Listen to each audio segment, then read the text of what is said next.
Hello, everybody, and welcome back to Big League Breakdowns. I'm your host, Tyler, alongside my co-host, Robert. What is going on, my You, guy? It's been you it's been a know, little while. yeah, and it feels good to be back It though, does. because we haven't done this whole research and song and dance thing in a while, so getting back on the train was hard, but I think definitely well worth it. So I'm excited to be back, my guy. Yeah, we had a little bit of a layoff, of course. I don't want to go through, all the excuses. I'm sure you don't want to hear them, but just life gets in the way, man. Like, That's it. Bobby was working on a set. I had school and work. It happens. But we're hoping 2021 is our year. We're looking to really, pump content out. Really try to, gain some popularity, if you will, or gain an audience. And yeah, we've had a bunch of meetings on it, and we're really excited for the future of BLB. Um, but yeah, it's been, like I said, it's been about 3 months since we last recorded, so it does feel really goddamn good It, to it be really back. does. It does. It actually, I think the rust still needs to wear off a little bit, Yes, at of least for me course. personally. I've been working on stuff all day, just trying to get stuff prepared. But I think once we kind of get into things, it's gonna feel like same old business. Yeah, I don't think it's gonna change much once we kind of get back in the swing of things. But yeah, just like Tara said, life gets in the way. School, jobs. It sucks. We don't want to overpromise anything. right. We believe in this project that we're doing, but the truth is there's a lot to put these together, at least between just the two of us. Yeah, So, we're gonna do the best we can with what we got, and we're hoping that you guys are still gonna ride with us. And if you don't, that's fine too. That's fine too. yeah, That's totally fine. But it's yeah, more or less it's good to be back. Why don't we get right into it here, bud? yeah. We are going to talk about a highly debated topic today, and one that's a little bit Oof. more relevant with the recent news now. We're going to talk about what if the Chicago Bears drafted either Patrick Mahomes or Deshaun Watson over Mitch Trubisky. And of course, relevant now because of the saga happening in the past season with the Houston Texans and Deshaun Watson and him looking to get out, which I want to touch on really quick here to start the show. And I Oh, already off topic, hot start, coming Yeah, back I off but topic. no, this is important, man. I mean, this is the what this is all led to for at least Yes, a part of this. Like 30% of this episode, this is what that all led to, what the current yeah. trajectory was going to be. So, So it's kind of been reported that Deshaun Watson's preferred destination is the New York Jets. bruh, What are your thoughts on that? come to New England, bro. I'll give you whatever you want. Listen. As you'll probably find out, I like Deshaun Watson. I think he just got the shit end of the stick in Houston. He had a couple good receivers in D Hop and Will Fuller when he was actually showing some flashes of goodness. But that was it. That was all he had. Obviously, coaching wasn't good. You can tell that from a mile away. Yep. Organization wasn't giving him any favors. So I'm not surprised he wants out. I for the life of me cannot figure out why it's the Jets. Here's the thing. They'll pay him. It's fine. I know. Yeah. I know. I know. I get it. But as a Patriots fan and, them being a division rival, I have to be mad about it. But I also just, as a fan of his, I would love to see him come to New England. I mean, the Cam Newton Yeah. experiment didn't pan out. All good. That's fine. I mean, never. Yeah, as much as I thought that there was a chance of it, it didn't happen. But I just that's the main thing for me. I would love to see Watson become Patriot. It's not gonna happen. It's not gonna happen. He's gonna go to the Jets. There's no way he's not. But Yeah. it sucks to see that. So I mean, and maybe again a conversation that Mitchell Trubisky comes into because there is a little bit of a circus going on in the NFL right now in terms of quarterbacks. I mean, we're recording this a day after the NFC Championship game between New England because Tom Brady, the Tampa Bay Buccaneers. I mean Oh that man, you're just used to it now, boy. I am. Even the Woo! NFC, AFC don't matter. Patriots. No, Tampa Bay Buccaneers and the Green Bay Packers. And now the day after, all this stuff's coming about, well, is Aaron Rodgers done in Green Bay? Does he want out? So it's crazy. Get out of here. But some draft night decisions a couple years ago now are looming large on the league, and we're going to get into that. So let's do that. Let's Well, okay, jump I'm right on sorry, in. but you touched on a quick subject that I just want to get on real quick Uh-huh. since you were talking about the championship game. You TB12 haters are real quiet Oh, right about yeah. now. You guys are quiet, man. What happened to he's just a system quarterback? It was all Bill Belichick. What happened to all that? I'm not seeing none of that right now. This guy's going to his 10th Super Bowl. Are we still having this argument? Bruce Arians already came out and said that he basically let Brady coach the goddamn offense. What more do you people need to understand just how great this guy really is? But And let Bobby, me tell the you defense something. carried him. The defense carried him. What game were you watching? What game were you watching? And let me make something clear too. I'm still a Patriots fan. Okay, I love Bill Belichick. I still love that man. That man has done great things and will continue to do great things. But I'm also so happy to see Tom Brady proving everybody wrong and proving what I and every other Patriots fan already knew, is that he literally is the GOAT. And it's not even debatable anymore.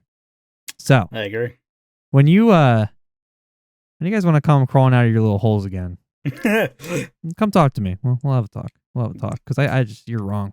Yeah. Anyway, sorry. Had to address that real quick. Yeah, I mean, go for it. I know you're very passionate about him. So.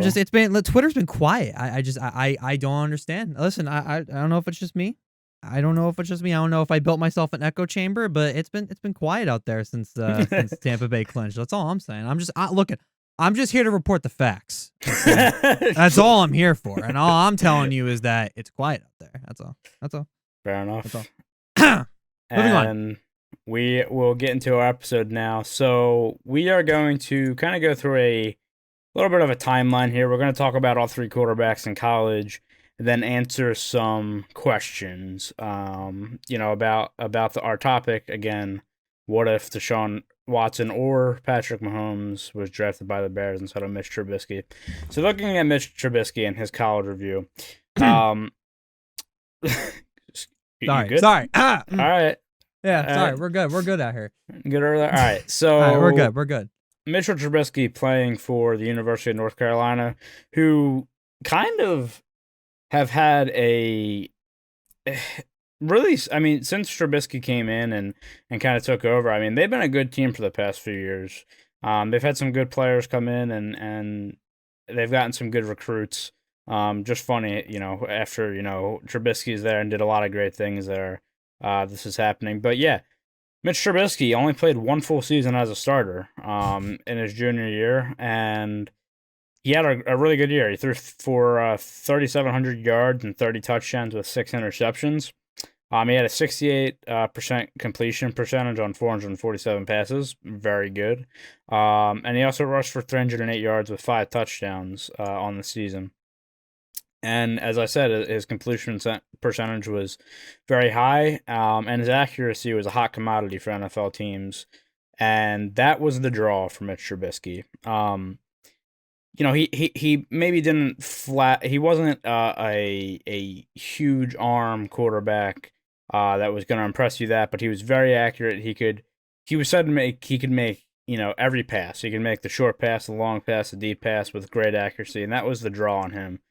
And really what it sounds like happened is the Bears general manager, Ryan Pace, just fell in love with this guy. He's seen him in his one season with UNC and just absolutely fell in love with him. He praised his accuracy. Pace thought, Trubisky could be the next, huge franchise quarterback. Didn't end up happening or hasn't happened yet. I mean, Mitch Trubisky, I think, is 25, 26 now. Like he's starting to get to that age where, it's your time is up as as this young guy. Like, you're in the middle part of your career now. So, yeah, like I said, his accuracy was a big part. He had a great feel for the pocket, but did struggle against heavy rush sometimes, which is something I think we've seen in the NFL since he's gotten in there. I remember a game, I think it was 2 years ago against the Broncos. I was watching obviously as a Broncos fan, and I remember that Trubisky really struggled that game. I mean, he was getting rushed a lot, and because of that, his accuracy was way off. He was missing easy short passes, just ball placement wise. Not leading his receivers properly, not giving them the best chance to succeed, with run after catch and stuff like that, and just completing the pass in general. So that's something he had also, struggled a bit with in college. But most of his concerns for Trubisky was about his his his experience is the word I was looking for. His experience over his ability. Like I Good. said, I'm fine. I mean, I just paused there for a second, but I'm good. You're good. Like I said, he was only a 1 year starter at UNC. His freshman, I believe he redshirted. I could be wrong about that, but I believe he redshirted, and then his freshman and sophomore year, he sat behind the starting quarterback, got a chance his junior year, and then took it from there. And he was, like I said, very highly touted. He was ranked the number 2 overall quarterback by ESPN and Pro Football Focus, and number 1 by NFLDraftScout.com, number 4 by Sports Illustrated, who had him, I think, Deshaun Kaiser, Mahomes, and Watson were above him, I believe, is how they had their rankings. So yeah, I mean, looking at him compared to the other quarterbacks, I mean, some thought Mahomes was a bit raw, and Deshaun Watson was just a little bit too inconsistent with his mechanics, his accuracy, and stuff like that. I think Mahomes, everybody's seen he had a huge arm. I mean, he played baseball in college as well as football. Quarterbacking the Red Raiders and was throwing 94, 95 miles per hour. So everybody knew he had a big arm, but just thought he was a bit raw and needed he needed some time to fit in. And I don't know if it was a good situation in Kansas City with Andy Reid or what happened, but man, has it really panned out for him? And panned Um, out is I think underselling it, to be yeah, that honest. is an under. I mean, literally that pick completely flipped the franchise. Like, and Yeah, it's not even a debate, yeah, but we'll get into that shortly. yeah. I mean, it's yeah, you're possibly looking at one of the way his career is projecting. I mean, he's going to be up there as one of the best if he keeps doing it. And look, I'm a Broncos fan, and it hurts to say it because he's in our division, and that's going to be a A hell of problem. a problem for us. But look, I mean, I like the guy a lot. I think he's a really good guy and obviously an incredible quarterback. But yeah, getting back to Trubisky, I think for the Bears, I think Trubisky may have seemed like the safest pick. I think that they knew he had good accuracy. Mahomes turned the ball over a little bit, more or not. He was a little bit more reckless with the ball in college than he probably should have been. There's reasons for that we'll also get to. And again, Watson with his inconsistency, and a lot of teams didn't want to cater to his running ability, which is funny kind of looking back at it now because I think that Watson would have fit in really good with the Bears and Matt Nagy's offense over there in Chicago. But moving on to Mahomes, his college review, he got his first action as a freshman. Starting quarterback David Webb, who made it to the league, but I think he's out of it now, was injured. So Mahomes came in. He competed in 7 games that year, threw over just over 1,500 yards, 16 touchdowns, 4 interceptions. And then the next year he came in and became the starting quarterback. Davis Webb ended up transferring to Cal.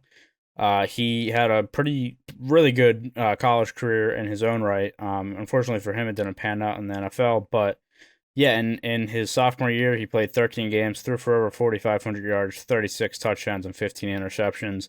And then in his junior year, which was his final year, Mahomes threw for over 5,000 yards, 41 touchdowns, and 10 interceptions. Um, Kind of crazy. I mean, coming out of Texas Tech, Mahomes was projected to be a first round pick, possibly, but some are even saying like second, third round uh pick by a lot of big analysts and scouts and stuff like that. Um excuse me, Mahomes was ranked the second best quarterback by SportsIllustrated.com, the third best by ESPN, and the fourth best by NFLDraftScout.com. And like I said, I mean, the top four was interchangeable for a lot of these sites, but it was mainly Deshaun Kaiser, Trubisky, Watson, and Mahomes were basically the top four on those boards.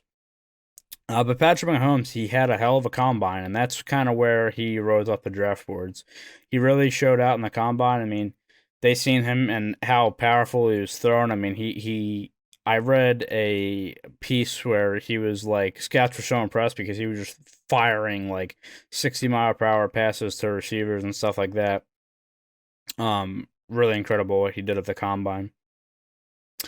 Uh, and honestly, Mahomes' college career is kind of interesting, right? Because he played for Texas Tech, and Texas Tech, the years that Mahomes was there, let's just say they weren't known for their defense. Actually, you know what? Maybe they were, but in the wrong regards, as they were really, really, really bad. Also at Texas Tech, he wasn't planning a pro style offense, so that was a concern as well, and a lot of concerns about the recklessness with the ball. But like I said, Patrick Mahomes played in the Big 12, which our friend Brendy, shout out Brendy, Shout out Brandy. also part of our last project, Come Play Podcast, rest in peace. I think he had a quote on the show saying that the Big 12 defense, he likes to call it the Orange Cone Conference for defense. Because they're just really like the Big 12 is just known for having bad defenses, excuse me. And Texas Tech was the worst out of that. But every single Big 12 team was in the bottom half of the country in yards allowed per game, and 6 out of the 10 teams were in the bottom half in the country in points allowed per game. Mahomes' Texas Tech defense was statistically the worst in the nation, and it wasn't even close. We had brought up stats, and it was actually appalling to see how bad their defense was in his junior year. And what that does is that means Mahomes has to throw the ball a lot. Obviously, he passed for over 5,000 yards, but and maybe that's a tribute to it. But you know, for how much he had to throw the ball, 41 touchdowns, 10 picks, it's a pretty good ratio. Because, like I said, he was down in a lot of games. He was playing games, 50 to 49 in shootout games a lot, where he had to throw the ball 50, 60 times a game. And like I said, his stats were really incredible. But part of that was for the defense, and I think scouts probably noticed that. But like I said, for how much he had to throw at only 10 picks was pretty impressive to me. Yeah, so like I said, he had to throw the ball a lot. He was third in the nation in pass attempts in the 2016 season. With Deshaun Watson was actually fourth, but he played 3 less games. And Mahomes was second in the nation in pass attempts per game. So, like I said, Patrick Mahomes had to throw the ball a lot, and this caused like I said, maybe some people were negatively swayed, positively, but like either way, how it's worked out has been incredible.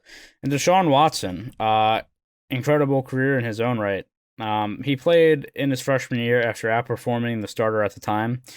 He threw for almost 1,500 yards and 15 touchdowns with 2 picks and 8 appearances before injuries piled up mid to late season. And just crazy kind of what happened that year. So midway through the year, he breaks a bone in his hand. Obviously, as a quarterback, that's a big deal. So he sits out a few games. He's coming back toward the end of the year, and in practice, tears his ACL. And basically knew it was torn, but he sat out practice for the next week.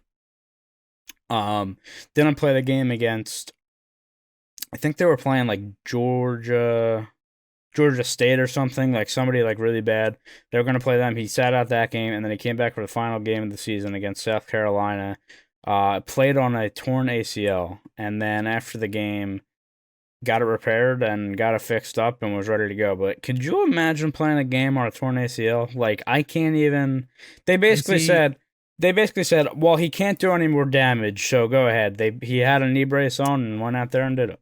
Yeah, when we were researching this and we were you mentioned that line to me, like that's my favorite line for some reason. It's like, well, if he's able to play through it, why not at this point? Now, I've never uh, torn my ACL in my playing career. I just managed to kill my back. But I know you've had your knee troubles, so Yeah. you're probably the better one to describe, like, what do you think that must have felt like? Do you think he just kind of went to this kind of numb aspect where he just like he was kind of past the pain at this point? It just felt empty. Like, is that kind Yeah, of what you well, think it is? look, so I've torn my meniscus twice, and meniscus tears are not in terms of severity, they're not as bad as ACL tears or MCL tears, anything like that.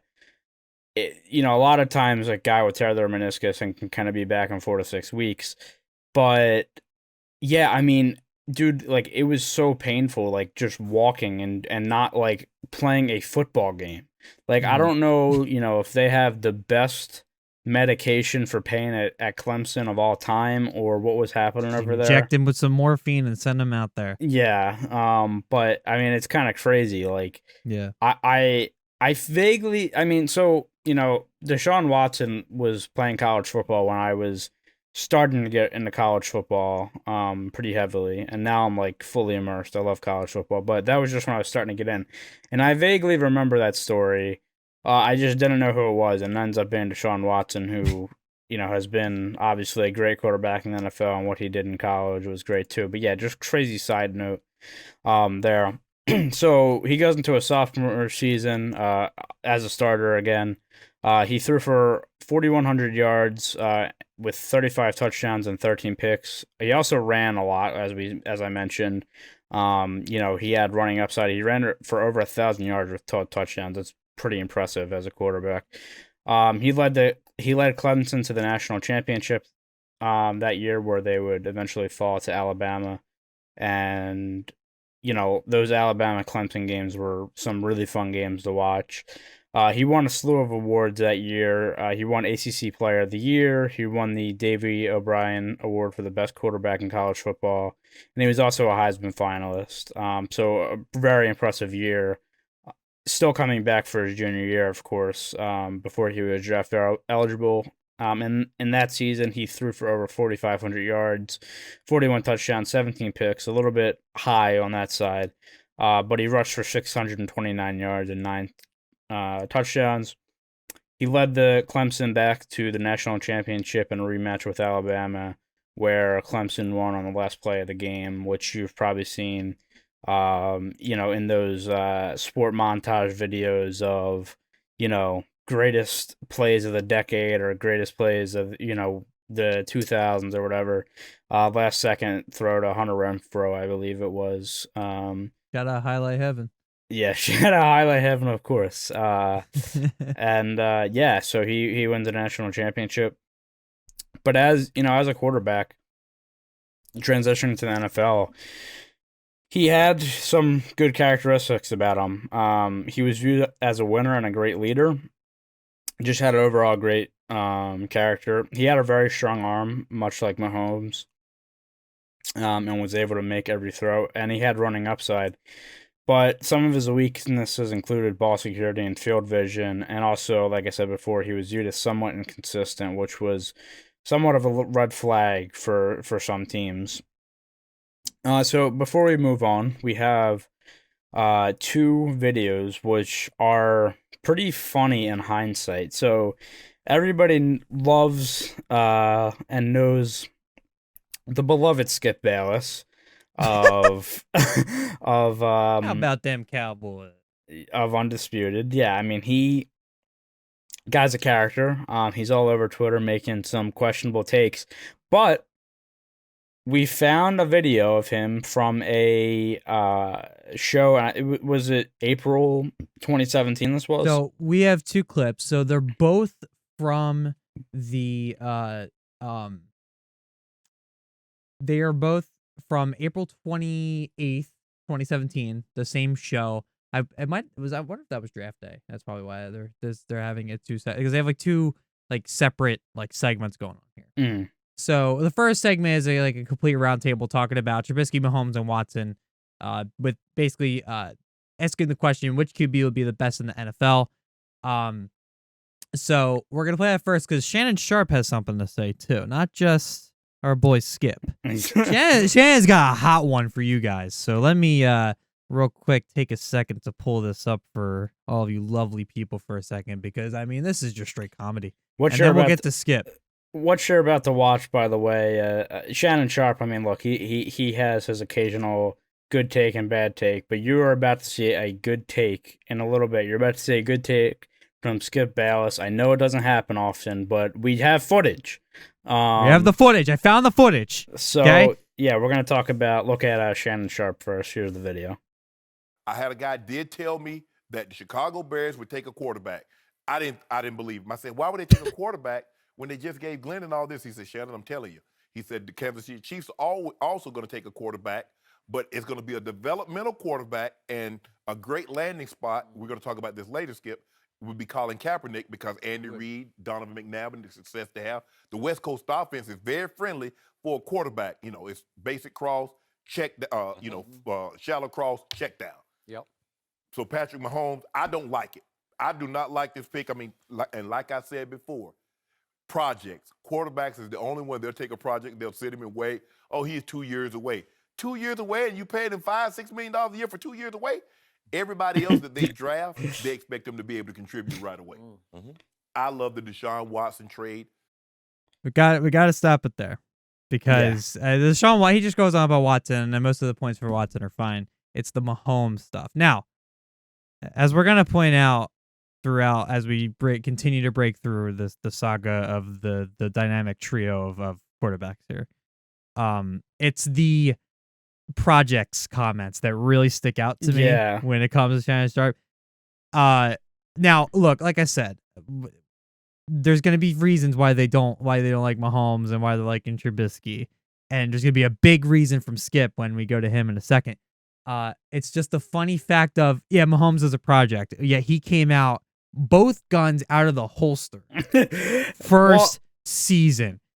So something he said there, which was interesting, was like as I was saying, coming out of college, Mahomes was kind of viewed as raw, and he was saying like, Mahomes is a project, but he doesn't like the pick. I'm like, he kind of seemed to me like he contradicted himself, if I heard correctly, like, because at the time Mahomes was thought to be a project quarterback.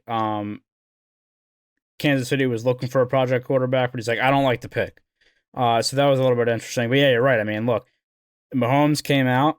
He played the last game of the season in the 2017-2018 season, played one game, and the next year took over guns blazing, as Bobby said. But here's Skip Bayless talking about Mitchell Trubisky and what he thought of the draft pick from the Chicago Bears.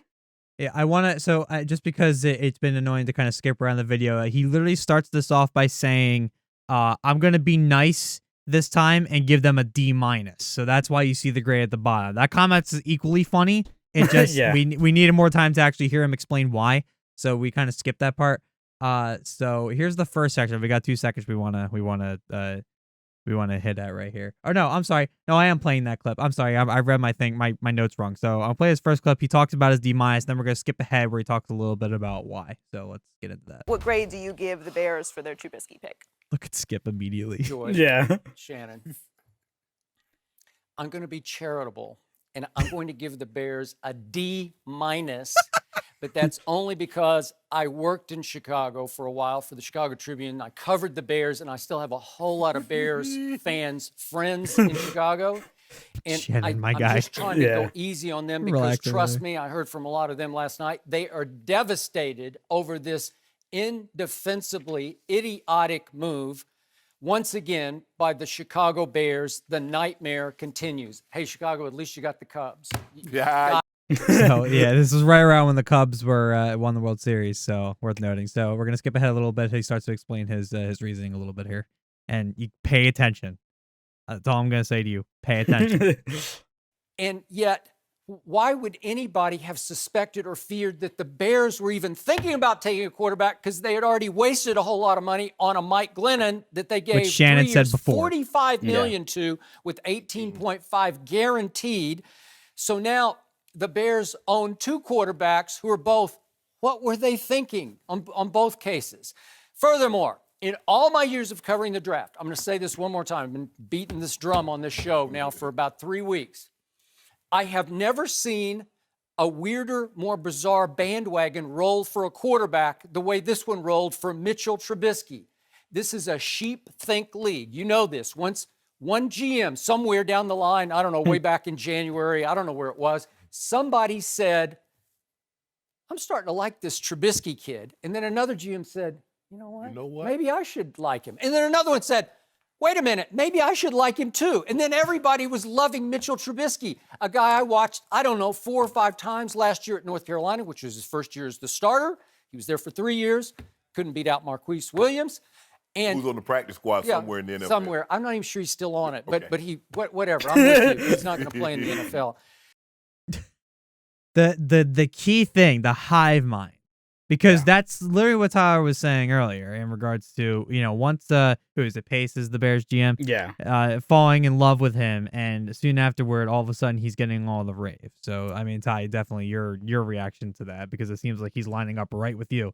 Yeah, I mean, so it's kind of as Skip alludes to here. It's like there was not much film. It kind of seemed like on Mitch Trubisky, like he played 1 year and then like I remember it was like out of nowhere people were like, oh, Mitch Trubisky that, and then meanwhile you have obviously Mahomes was talked about a little bit. You had Watson, who was obviously talked about for his success with Clemson. You had Deshaun Kaiser with his success with Notre Dame, and it was just one of those things where it just seemed like everybody fell in love with him. And like I said before, I think Ryan Pace really he really fell for this guy. Like it's funny, like it almost, it's like a bad romance that just went wrong, right? Like he could not get enough of this guy, wanted him bad, traded up pick for him to get him. Paid for his OnlyFans subscription. Yeah, I mean the whole 9 yards. Yeah, the whole 9. And and it hasn't panned out, but yeah, like I said, Ryan Pace was really, really wanting Trubisky, and again, as was stated on the show, they had paid Mike Glennon that offseason. They paid him 3 years, $45 million, 18.5 guaranteed, and he was basically going to be a bridge quarterback for Trubisky, but that's a steep bridge quarterback contract. That's probably the steepest bridge quarterback contract in history. I mean, that's not a bridge payment. That's not. Yeah. That's not even remotely close. Yeah. That's like I don't even know what to say to that. That's like you're starting to believe that somebody's a franchise quarterback type payment. Like that's what that is. And I never understood, because I've watched a lot of football, and Mike Glennon has played around the league a lot. He played this year as well. I never thought he was even close to being a good quarterback. Apparently Ryan Pace did not. He thought he could bridge Trubisky, but that season he ended up playing anyway. So we're going to look back now. We're going to look back at the 2016-17 Bears and then the 2017 offseason with the Bears.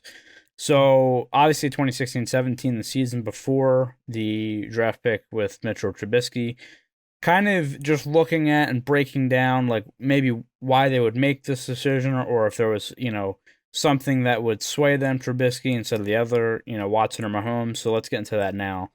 The Bears had a really bad team in 2016, and they were looking for an identity. You had a team that did not have a face at quarterback. I mean, Jay Cutler was there, who had he had a little bit of success in Denver. It really didn't pan out for him in Chicago. But they didn't have a steady quarterback, and their defense was below average. It is not the defense that they, currently have or have had the past few seasons. Defensively, the Bears were in the bottom half of the league in points allowed and average yards allowed. They also were last in takeaways. They only had 11, and the average is around 20. So like I said, kind of just giving you an idea of their defense around this time, because it is not what it is today. They had cycled through quarterbacks the whole year because of injuries and poor play. Jay Cutler Hoyer and Barkley all played multiple games that year, which is just the Three Stooges at quarterback. Just yeah, I mean, you're not gonna win many games with that cast of characters, but they did have a bright spot on offense. The rookie running back Jordan Howard, who has bounced around in his career as well, had a really good season. He came in and looked to be, this could be our starting running back for the future. Have a quarterback with him, get some weapons on offense. We have something here. Um, they're now looking just doing this for a comparison. Let's look at the 2017 defense for the Chicago Bears. Now this is after Trubisky comes in, but Trubisky doesn't play all the season. He plays I think he played a few games that year. I'll get to that in a second. But their defense improved dramatically in 2017. They were ninth in the league in points allowed, and they were 10th in yards allowed. Their offense was garbage though. So it's actually impressive that their defense was able to do that. They were bottom 5 in both points scored and offensive yards. Their offense was in 2017, and like I said, Trubisky played a little bit of that. But yeah, their defense in 2017 showed they had some potential. Current Denver Broncos head coach Vic Fangio was their defensive coordinator at the time, and he was a guy who's been around for a long time, obviously a older coach in the league right now, but his time with the Bears, I mean, he had been around, but he had found something with that defense. And like I said, I mean, their stats for how bad their offense was is pretty impressive. Because a bad offense could make a defense look bad as well, or could at least sway their stats a little bit. Trust me, I know as a Broncos fan. But yeah, the defense had showed it had potential, and they could be a contender with that defense had they have just an average offense. So looking at the trade for Mitchell Trubisky to move up in the draft. So the Bears had the 3rd overall pick in the 2017 draft. The 49ers had the 2nd pick in the draft. And as I said, Ryan Pace was looking for a franchise quarterback, and he thought Trubisky had the makings to be that. Pace was kind of getting some, I guess, people talking in his ear or seeing stuff himself that the 49ers were trying out and working out Trubisky, and this apparently made Ryan Pace panic going to this trade. So they traded their 3rd overall pick and 2/3 and a 4th, to move up 1 spot to get Trubisky, which, man, that does not look good now, does it? Nope. But I mean, for the 49ers, it didn't work out either. They drafted Solomon Thomas, who has not been good at all. But this is one of those trades that me and Bobby, hockey does it, the NHL does it, trade trees, they're called. And it's very interesting. It's one trade, draft picks are involved, it becomes this player, and then it's just a endless rabbit hole of how things ended from one particular trade. This trade's one of them. Picks get moved around. Alvin Kamara gets picked in the 3rd round by the Saints, who obviously is one of the best running backs in the league right now. And it all came from this trade. It's pretty interesting. If you ever are interested in that kind of stuff, definitely look at this trade. But yeah, like I said, Ryan Pace thought the 49ers may take him, and they moved up to get him. There was some interesting going-ons, though, with Chicago. Their current coach at the time, John Fox, wasn't told by the Bears that they were drafting Trubisky until the day of the draft. He wasn't even sent to his pro day. 3 internal scouts were sent to look at Trubisky, while Fox was sent to Deshaun Watson's pro day. So there were just a lot of things happening there. Obviously, Fox lasts one more season after that and then leaves for Matt Nagy. But just weird stuff going on. So let's put a pause real quick and I want to ask you a question because just so we can kind of break this up a little bit. So, 2017, they get their quarterback. After this 2017 season, they get their their coaching. Do you think, it was a bad move to fire John Fox at the time, who, just because it's one of those situations where you have a quarterback come into a system, a guy that you're trying to develop, a guy that you're trying to have flourish, and then you fire the coach and have him learn a whole new system again. Like we've seen it time and time again, and sometimes that's a bad thing. I mean, I would say that just by default that will almost never work out except for extreme circumstances where you have, you know, where you basically have to have like a golden QB and a golden coach have to come in and be able to make that work, so quickly, right? I don't think that Nagy and Trubisky were that. They were obviously not that. And because instead of developing Trubisky in a system, Nagy came in and then had to figure out what his system was going to be. I'm sure he had a plan or what he thought was a plan, but then putting into practice, probably had to switch things up, probably had to change things on the fly, and that probably doesn't help Trubisky, who's trying to find his grounding in pro-level play. Yeah. So he never really had the chance to find his center, his core, things that he can at least build on immediately so that he can progress the way he's supposed to and the way everyone thought he was. Yeah, I mean that's a tough situation, right? Like, John Fox, he probably deserved to be fired, to be honest, but it's a tough spot for Trubisky. And of course, you get into the scenario where coaches like to have their guy, right? So the Broncos right now, are going through a general manager change, or I should say coaches and GMs want their guy, because look, the quarterback is the most important player on the field. We've seen it. You can have the best defense in the world and have a terrible quarterback, and your team is average or below average, right? So the Denver Broncos are going through a GM change right now. Drew Lock has been mediocre so far in his NFL career. I think some people still think he developed, but the new GM coming in, he didn't draft Drew Lock. Drew Lock is not his guy. That was John Elway's guy, the previous GM. So now, is it a situation in Denver where Drew Lock is out just because, that general manager is not there anymore, right? It was kind of the situation I kind of equated to with the Bears. Like, Matt Nagy, I think, I'm not going to go out here and say like, oh, Matt Nagy didn't like Trubisky, whatever. I don't think that's the case, but I don't think it meshed as well as the Chicago Bears had hoped.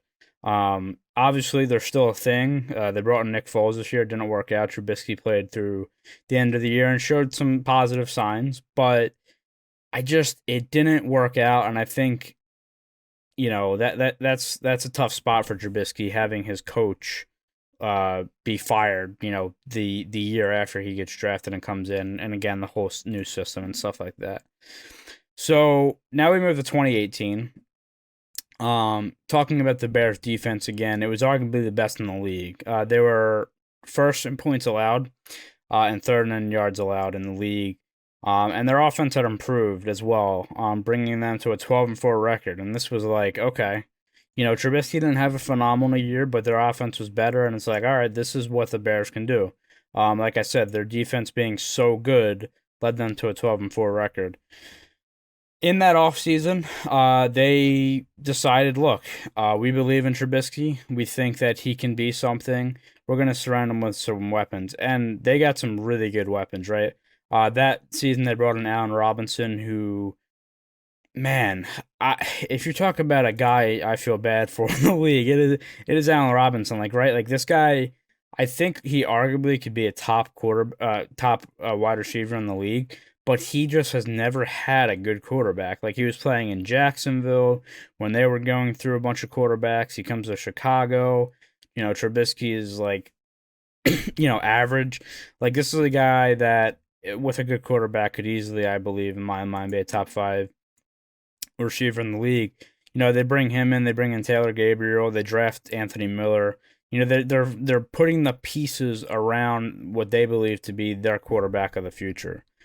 We when in our research we were looking, well, did Mahomes or Watson fit in better than Trubisky?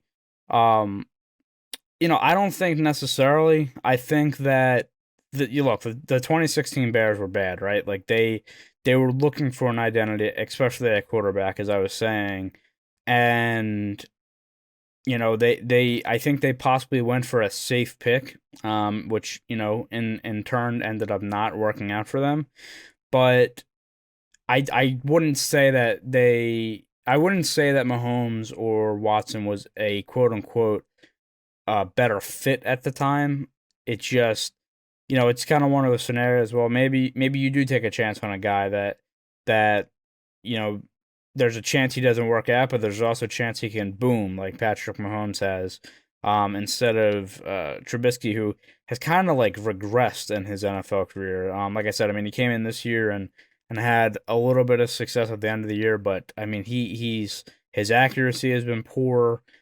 He's been very inconsistent. He's just been very mediocre at best, like I said, to say the least.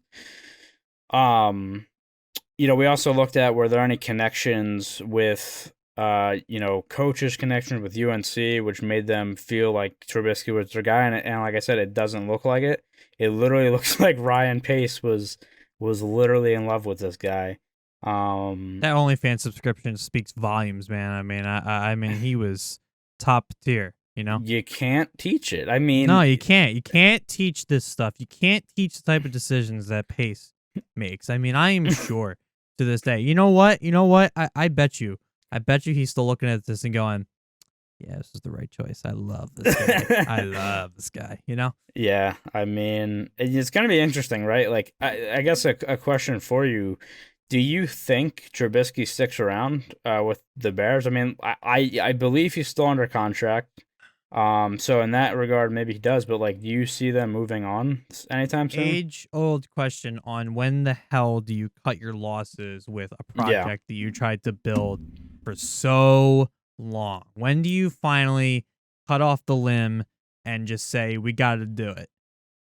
Yeah. You mentioned earlier about how, Trubisky's getting to that kind of mid-career stage, which is weird to think about since we're talking roughly 4 years ago. But look, careers are short in the NFL unless you're Tom Brady. And, yeah. And for Mitch Trubisky, how much longer, how much leeway are they really going to give him? Like, what is going to be the cutoff point? Because at some point, and they have to know this, he's either got to boom in the next year or two, or they're just going to have to blow it up and start over again. They're going to have to. They have to build a new system. They're going to have to find a new guy. They're going to have to, find more weapons. And I think the earlier you do that, the better it's going to pan out for you in the end. I mean, you're at a point where you're just delaying your inevitable rebuild. You're going to do it. I don't think Trubisky rebounds. If he does, it's not going to be in we're going to win a Super Bowl fashion. Yeah. I think it's going to be, a couple decent regular season runs, couple, maybe a wild card or a little bit above appearances in the playoffs. That's it. I don't think you get any further than that. And the annoying part probably is if they make wild cards, they're still going to be like, yeah. Look where Trubisky's getting us. You know what I mean? When in reality, what is it getting you? You're just pissing off your fans by just holding on to this, fairy tale they've created for yourself, Mr. Pace.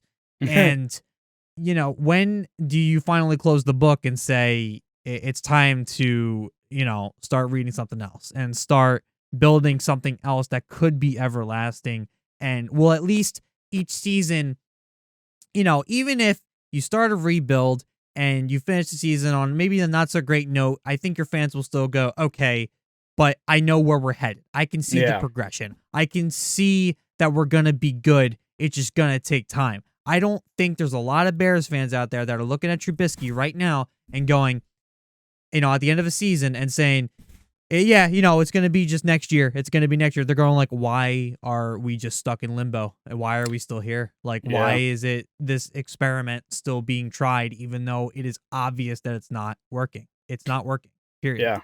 I think you hit it perfectly. I mean, they are in limbo right now, right? Like, so they make the playoffs this year as a wild card team. They faced the Saints in the first round. Wasn't even a contest.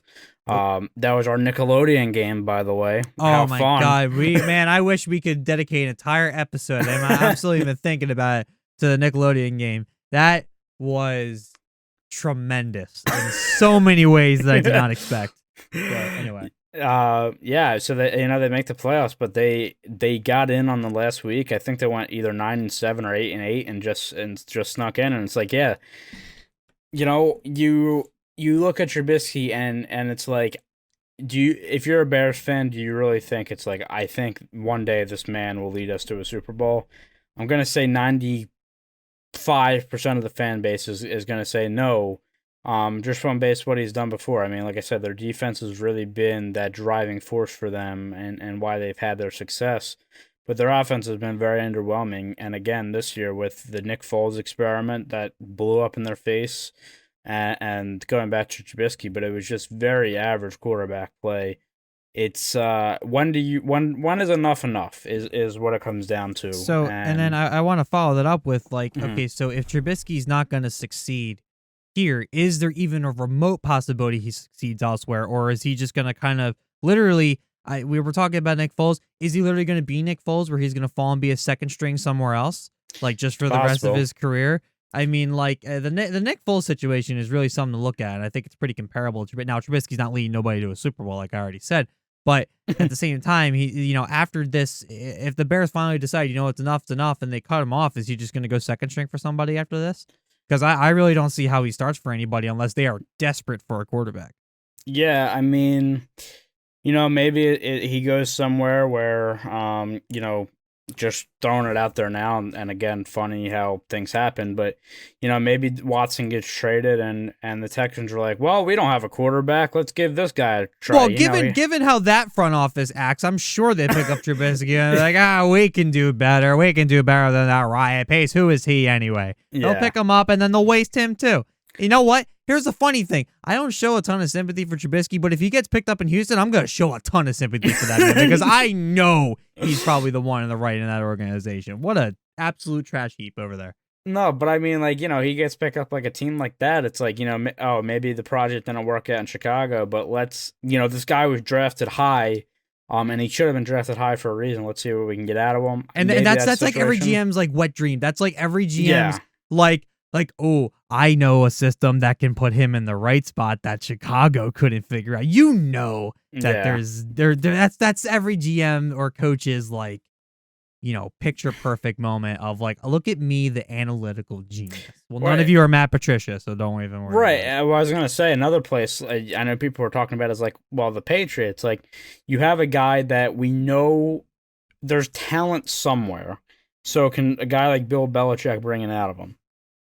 I don't know. Cam Newton is the perfect example of the answer is kind of no. I do think that Bill can bring a talent to a lot of people. There was a reason why I hate Antonio Brown as a person with a burning passion, okay? But when he came to New England was looking scary at that point in time with the receivers that we had. It's funny how that all pans out. And but I'm sitting there because, even my dad, no diehard Patriots fan, he didn't like it because he's like, well, he's got a 10-cent head. He's got to start trouble. I'm like, listen, if there's one guy who's not going to pull it up with his BS, it's going to be Bill Belichick.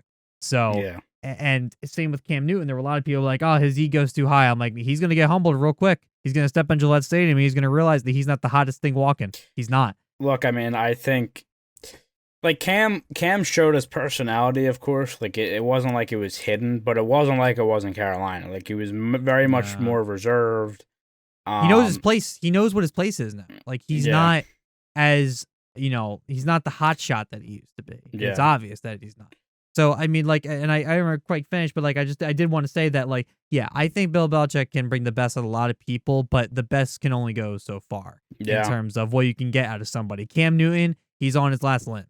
That's just the end of it. Trubisky, it's a hard sell for me. I'll tell you that. That's a hard sell.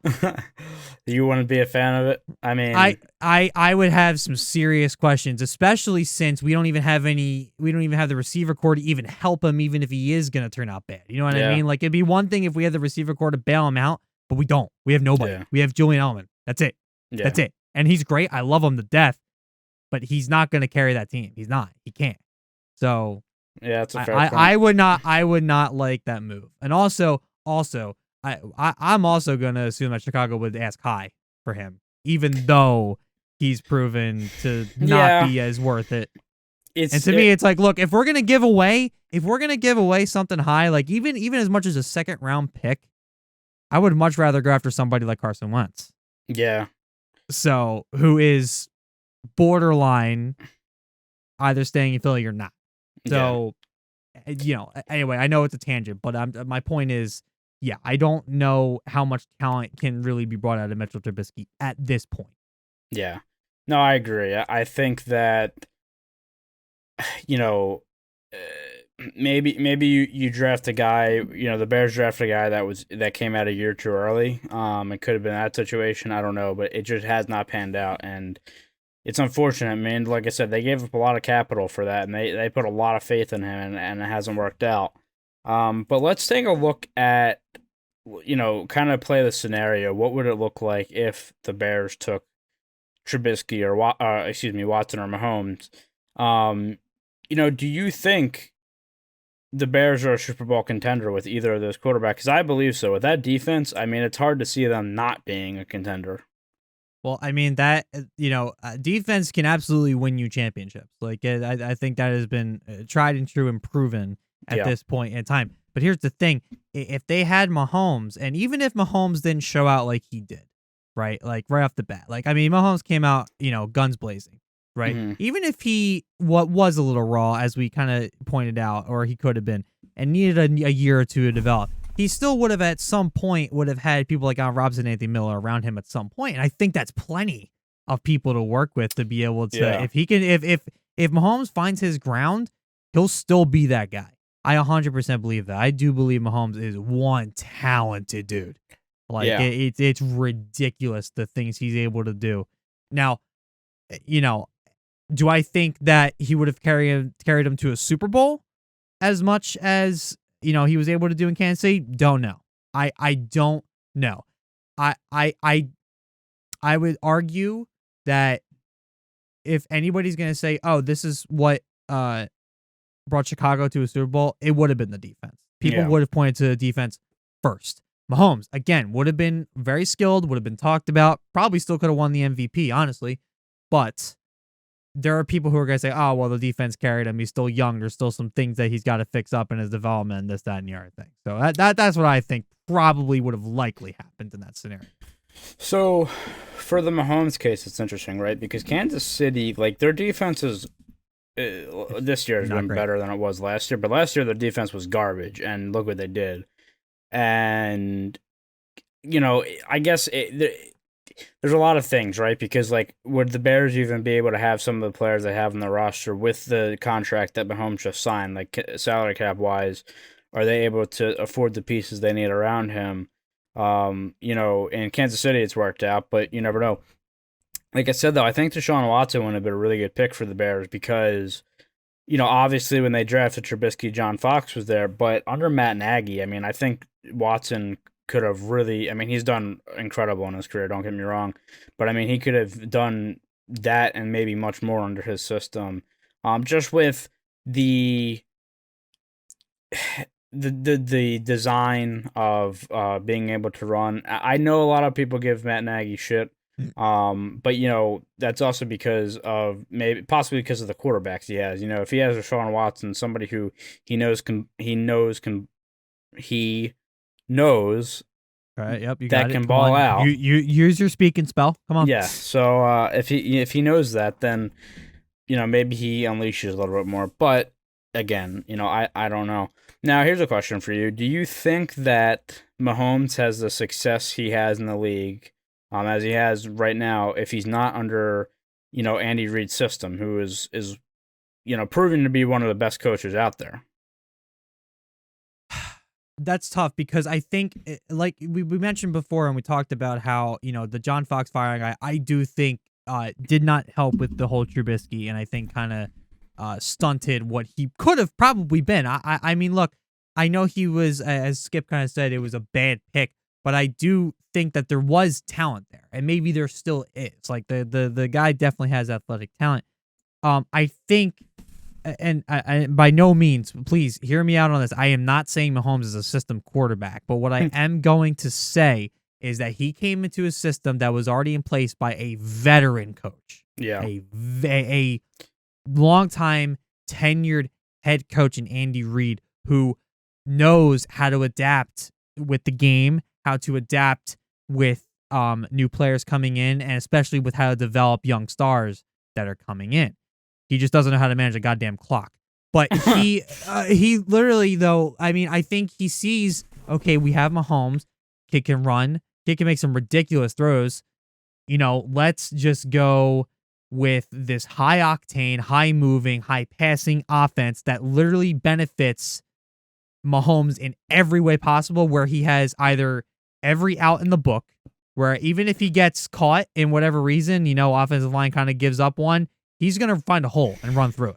Mhm. Or otherwise, he's going to have targets everywhere. So the system was built for him, and it's obvious. Do I think Nagy will implement the same thing?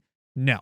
And definitely not right off the bat. I definitely think that, again, one of those things where I think Nagy's going to struggle to figure out what Mahomes is really about and not let him develop the way he could, and almost essentially do the same thing with Trubisky, where he's going to try and build something, but then he's not going to like it, and then he's going to have to try it again, rebuild things and try to change different things about it. But ultimately, if he just stuck with one system, let Mahomes develop within that system over time, he would get great success. It was a good thing that Andy Reid stuck to his guns with a lot of things that Mahomes was already coming and doing, if that makes sense. Yeah, I mean, I think a lot of what is happening in Kansas City just caters to Patrick Mahomes. Like, he's in a very good system with Andy Reid, as you said, who likes to take shots. He likes, to try to make big plays. You have Tyreek Hill there, who's one of the fastest guys in the NFL, who is a big, deep threat. You have, Patrick Mahomes, obviously known for his big arm. I think things just work there. I think a lot of things were catered to Patrick Mahomes. I think that they've done an incredible job of doing that. It's not something that just happens overnight. They obviously built this up. And yeah, I just think they did an incredible job of doing that. Now, Matt Nagy came from the Chiefs. He was their offensive coordinator there before Mahomes got there. I guess the season he got there, he had left. But, so Matt Nagy had taken some things for Reid, and maybe it translates over to Chicago. And if Mahomes is in Chicago, maybe it works out. But as I said, I just think, I do think Mahomes has just landed in a perfect position.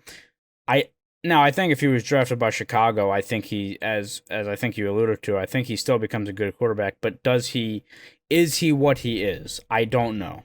I think it would take more time. Is what I'm basically alluding to. I think that, like I said, the talent for Mahomes is obviously going to sprout at some point. The question becomes, does Nagy give him enough wiggle room to be able to develop as quickly as he did in Kansas City? You're right. I think no. Right. Yeah. So I do agree with that. And again, I mean, Andy Reid, as you said, just being look. I mean, Patrick Mahomes sat behind Alex Smith for a year, and maybe that was very beneficial too, because Alex Smith has had a lot of success in this league in his own right. I'm sure he taught Mahomes some things and told him how to become a professional, and that also helped him as well. I don't know, but again, it just seemed like Patrick Mahomes in a perfect situation, and with how talented he is, it has now become the Chiefs as we know. And I'll be honest, I think it pains me to say as a Broncos fan, like I said, being in our division, but I think with the Chiefs right now, it's people are going to get sick of them quick. They're going to become the Patriots of what the Patriots have been the last decade of just success wise. I think it's very possible. It's scary. It's scary how good they are. But yeah, I mean, I think both Watson and Mahomes could definitely flourish in Chicago.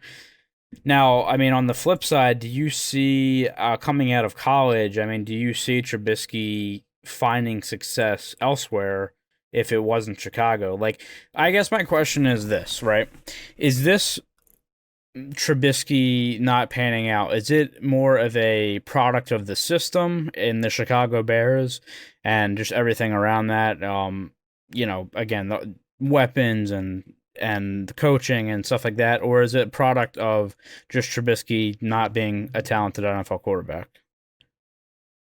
Ooh, I think it's a. I think the lack of consistency, lack of grounding that they offered to Trubisky led him to lose his confidence that could have made him an NFL quarterback. I do blame the system more than I do blame Trubisky. I definitely think that Trubisky was never going to be the guy that Chicago pictured, where they pictured him to basically be a Mahomes.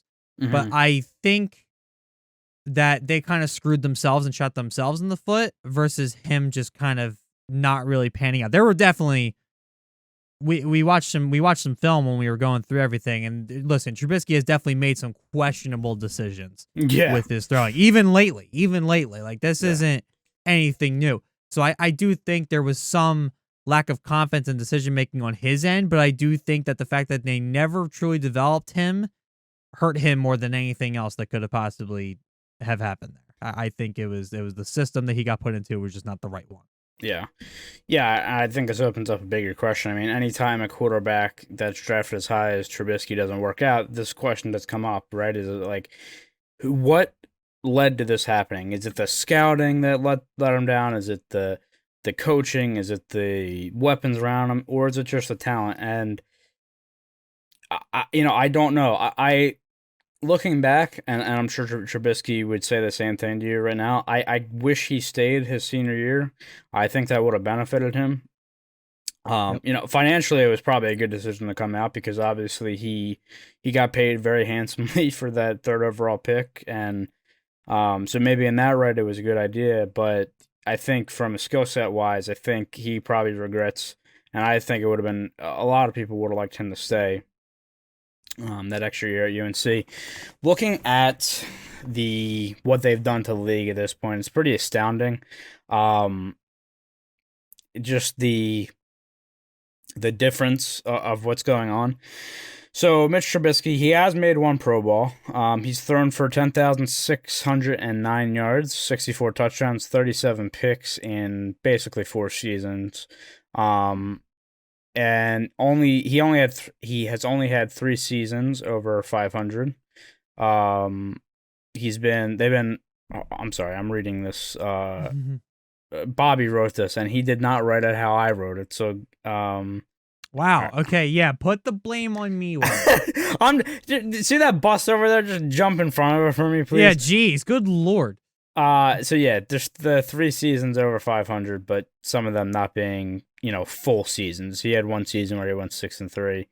But yeah, I mean the Bears defense has been up there since his arrival, and they've not been able to do anything with it. For Patrick Mahomes, Super Bowl winner, of course, Super Bowl MVP, and looking to add to that this year, just in 2 weeks' time. MVP winner in 2018, 2018 All-Pro, 3 Pro Bowls. And obviously signed his massive 10-year, $503 million contract. Bobby, if you had $503 million contract, $503 million, what was the first thing you would buy? Because I mean that's a lot of goddamn money. Man, I don't know. $503 million. I mean, geez. I mean, I guess just out of cliche, I have to go get a Lambo, right? Yeah. Right? I guess I mean, I feel like if you're a millionaire, you're just supposed to have one. I don't really know why, but I guess you're just kind of supposed to. So I guess just for class sake, that I'm just gonna go get that. I mean, I don't know. I would just keep, I would just buy a bunch of PCs so I could actually do the show more effectively than I'm currently doing. I think is what I would be doing first, to be quite honest. But Fair enough. 500. That number, I still to this day cannot really fathom. Yeah. Like imagine just looking at that in your bank account, I mean, I know, imagine just looking at your phone and then you're logging into your bank, putting your bank details, and you see that in your checking. What are you supposed to do with that? I mean, good Lord. I don't know and we'll never know. The amount of people, and you got to think about this too, the amount of people he can just give yearly salaries to just to work for him in some stupid way is absurd. Yeah. Imagine he just has somebody who comes over and, I don't know, what's something really stupid, polishes his mirrors. in his house. Okay, like not even just like something that a butler or a maid, house cleaner, or whatever would do. You could just pay that guy $100,000 a year and Just not to even do that. feel it. Yeah. Just to do that, come in once a week and do that, and he wouldn't even feel that. Like it would never burn a hole in his pocket. Dude, that like, money's what I just mean? from Like, a contract as well. He's making bank from State Farm too and stuff well, like State that. Farm and every other brand deal that Yeah. he's probably banking right now. So it wouldn't be overall shocking if he ended up being a billionaire at some point. I mean, I don't think he's making $500 million from brand deals, but the fact that he even has that contract makes him pretty damn close. Yeah. So I mean,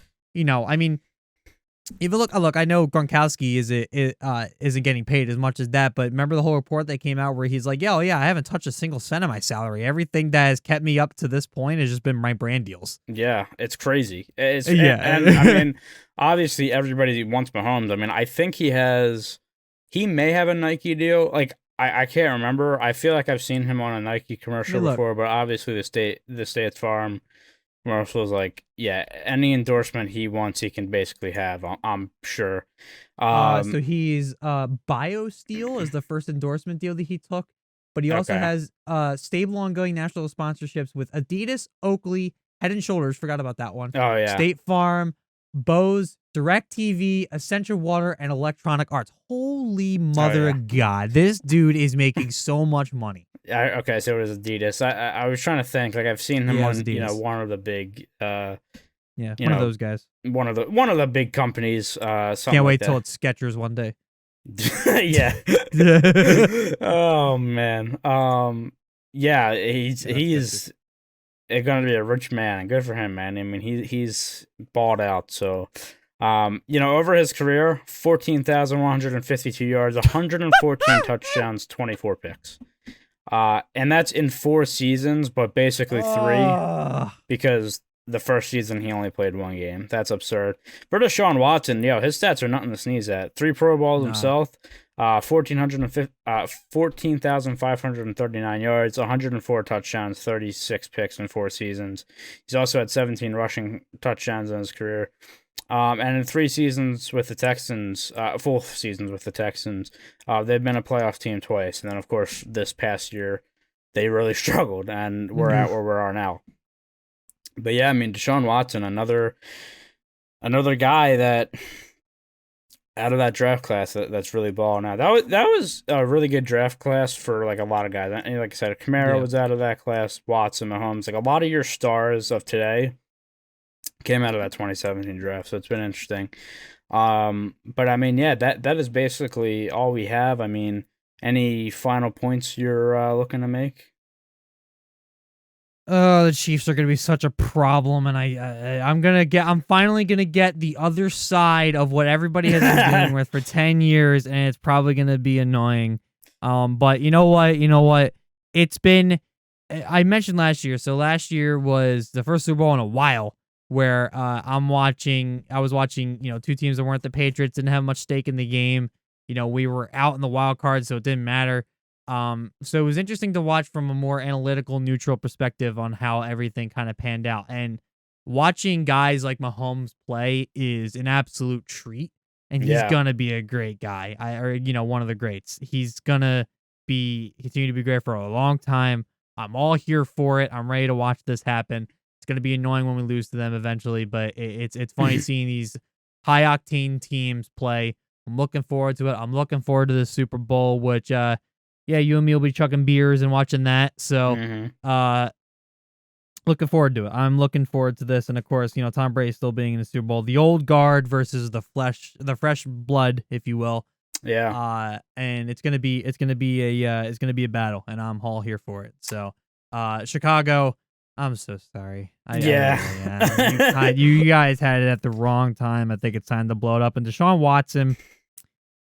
There's a great stadium called Gillette Stadium. It's located in Foxborough, Massachusetts. The door is wide open for you, my guy. Dude, I'm one of those guys as a Broncos fan. Like I want to see Drew Lock succeed. I think he's a really good guy. I think he's a good personality.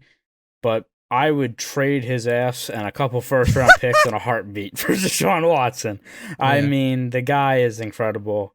And for Chicago, as Bobby said, we are sorry. You had to go through Jay Cutler and Mike Glennon and Trubisky. I mean, it just can't be fun. But no, you can't teach this type of ineptitude when it No. comes to quarterbacks in Chicago. You just can't teach it. but it'll be really awesome to see how it pans out. Of course, in the future, look, Mahomes looking to add already. Like I said, that second Super Bowl, looking to add to his already illustrious career 3 seasons in. And like I said, we'll see what happens with Watson, where he ends up, and Trubisky as well. But on that note, that is all for the show. If you would like to contact us, we are on social media at Twitter, Facebook, and Instagram. Twitter at BL_breakdowns, and Facebook and Instagram at Big League Breakdowns. Fuck Twitter's character limit when it comes to the fucking stuff. We literally, nobody had these names, but it is annoying. It's just one of those things where we want all of the things to be the same thing, but Twitter just said nah. Nope. So that's where we're at right now. As far as obviously the video you're watching on YouTube, but we are rolling out audio versions that will be on some of your favorite spots. I know Spotify you mentioned. What other places? Google Podcasts, Apple Podcasts are probably going to be the top 3. We'll see about any other ones. If there's any specific requests, let me know. I could probably get it there. These take forever to roll out. It should be on Spotify pretty quickly. So you can probably look out for that pretty quickly. But Apple, listen, I can go on about Apple, but they drag their feet when it comes to podcasts. So they, at least it'll be on Spotify pretty soon, and it'll be hosted on Anchor. So if you are if you listen on Anchor as well, because you can listen to podcasts on Anchor, it'll be there. There will be a link in the description as soon as it's out, but give me some patience. I just finally figured out the system that we want to put into place to make sure that we have everything protected up for our end, as well as get everything out as easy as possible. I finally figured it out. Took a while, and especially during the break, it really wasn't the top priority, but I figured it out. So be on the lookout for that. Probably by the time the next episode comes out after this one, it'll be like fully done. So yeah. Awesome. And if you like the show, make sure to give this video a like. Subscribe if you really like the content, and we will see you next time for episode 5 of Big League Breakdowns. See you later.